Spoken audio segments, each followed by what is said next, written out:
What worries me much more is that India's real economy is shrinking. Labor-intensive employment is down, and with it the modest incomes of millions upon millions of poor and middle-class Indians is shrinking. I do not know if Lalit Modi is here. No, not here. Because the IPL season is about to begin. Huh?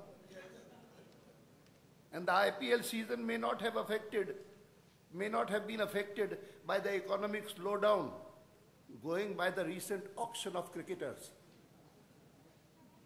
But as someone who has been constantly moving around the country, I can tell you that the BPL population, I'm not talking of IPL, BPL population of India has become FBPL, further pushed below poverty line.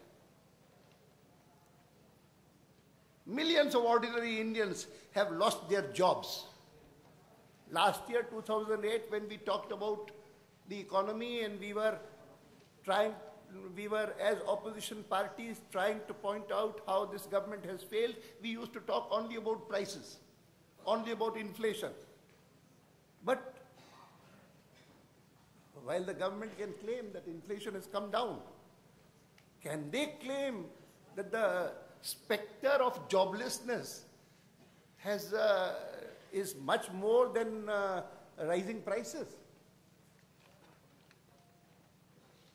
Millions of ordinary Indians have lost their jobs due to the sharp downturn in the economy. And many more are experiencing the torment of likely loss of livelihood. According to the Federation of Indian Export Organizations, 1 crore jobs could be lost by March 2009. It's a staggering figure, almost scary, due to the fact that we already have a large unemployed population, most of them young Indians. In fact, I can say that in my entire political life, I have never seen this kind of despair that I see today. It's a sense of despair.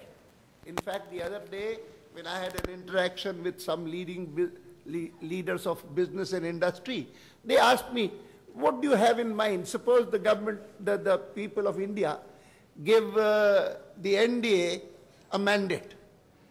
What would be the first task you would try to address yourself to? I said, in terms of specifics, my party colleagues are working out what I would do. But as an approach, I would say that when NDA left government, there was a mood of optimism. There was a mood of confidence. And today I see a mood of despair. I see frustration. And therefore, in terms of objective, I would say that my task would be to see that within the first 100 days, the NDA government is able to recreate that mood of optimism and confidence.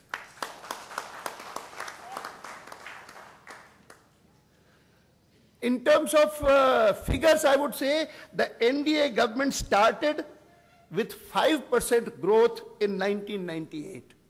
That was the situation when he assumed. And the first economic survey presented by Finance Minister Chidambaram in 2004, when Dr. Manmohan Singh became the Prime Minister, spoke about how healthy the state of economy is, what they have inherited. It's in his own words. I've quoted it often here and there. Today I can only say that 5% growth was there at that, and we left an economy with 8.5% growth in 2004. The UPA started with 8.5% growth and will leave it at 6.5 or even lower.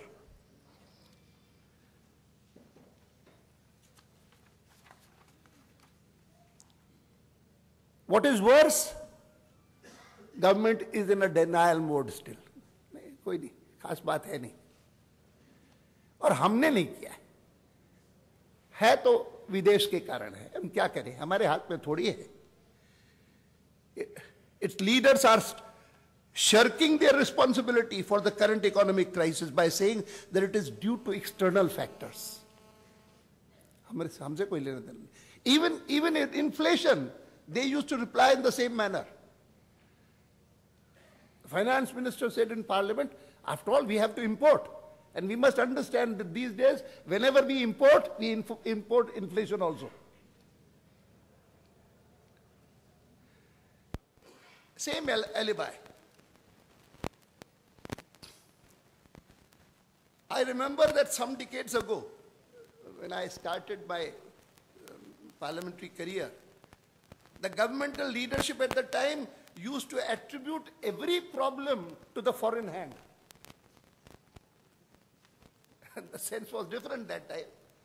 But again, to say whether it's prices or whether it's the economy downturn, to say that it is because of them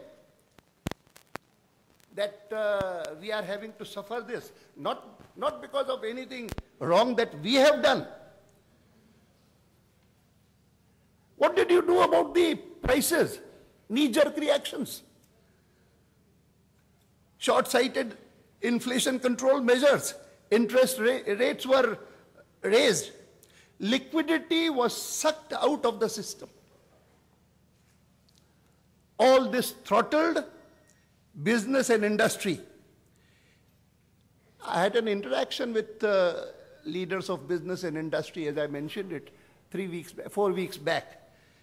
Almost everyone, he said the situation is far worse than the government claims, the government says. Businesses are facing a virtual credit famine.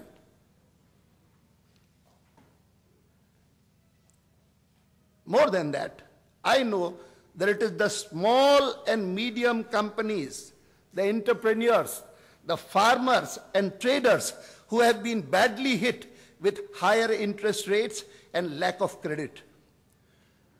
Unfortunately, a majority of the stakeholders in the Indian economy are not on the stock markets and therefore have never been the focus of this government.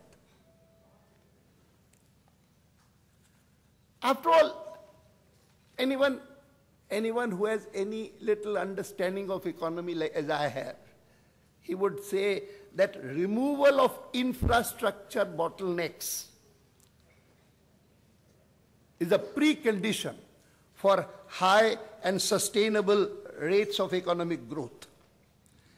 Apart from education and health, it is the most important investment one can make into the country's future.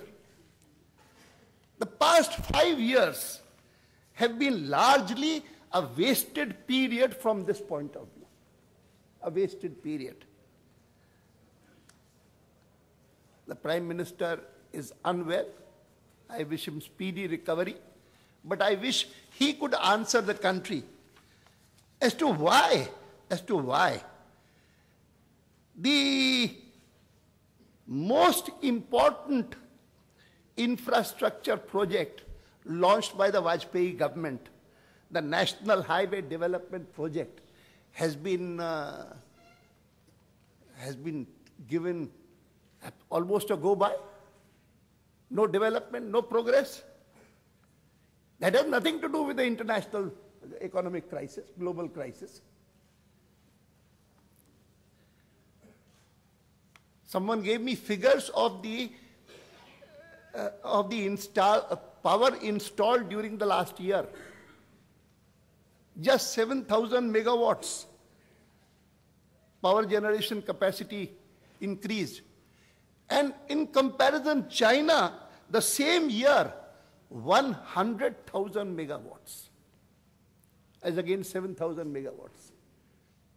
It's this infrastructure and the